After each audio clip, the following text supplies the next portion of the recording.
ఆ సమయంలో మొదట గాడిదని పిలిచి, గాడిద, నీకు 40 సంవత్సరాల ఆయుష్ ఇస్తాను, నీకు ఇష్టమేనా అని అడిగాడు.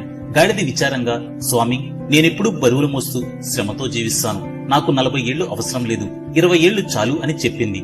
దానికి బ్రహ్మదేవుడు సమ్మతించాడు. తర్వాత కుక్కని పిలిచి, కుక్క, నీకు 40 సంవత్సరాల ఆయుష్ ఇస్తాను, నీకు సమ్మతమేనా అని అడిగాడు. కుక్క వణికిపోతూ, స్వామి, నేనెప్పుడూ ఇంటికి కాపలా కాస్తూ నా యజమాని కోసం జీవించాలి, 40 ఏళ్లు చాలా ఎక్కువ, నాకు 20 సంవత్సరాలు చాలు అని అంది. బ్రహ్మదేవుడు కూడా నిజమే కదా అని అంగీకరించాడు. తర్వాత గుడ్లగోబను పిలిచి, గుడ్లగోబా, నీకు 40 ఏళ్ల ఆయుష్ ఇస్తాను, నీకిష్టమే కదా అని అన్నాడు. దానికి గుడ్లగోబ నిశ్శబ్దంగా, స్వామి, రాత్రంతా నిద్ర లేకుండా తిరుగుతూ జీవించాలి, ఇది చాలా కష్టం, నాకు 20 సంవత్సరాలు చాలు అని చెప్పింది. బ్రహ్మదేవుడు తృప్తిగా సమ్మతించాడు. చివరికి మనిషిని పిలిచాడు.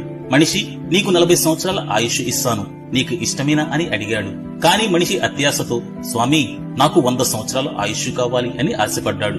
బ్రహ్మదేవుడు చిరునవ్వుతో, సరే, గాడిదకు, కుక్కకు, గుడ్లగోబకు మిగిలిన ఆ 60 సంవత్సరాలు నీకే ఇస్తాను, అంటే మొత్తంగా 100 సంవత్సరాలు జీవించు అని అన్నాడు.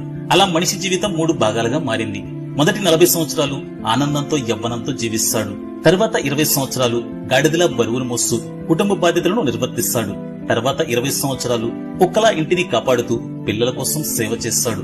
చివరి 20 సంవత్సరాలు గుడ్లగోబలా నిశ్శబ్దంగా తన ఇంటి బయట కూర్చుని పెద్ద సీసీ కెమెరా లాగా మారిపోతాడు. నిజమే కదా? మీ అభిప్రాయం తప్పకుండా కామెంట్ చేయండి.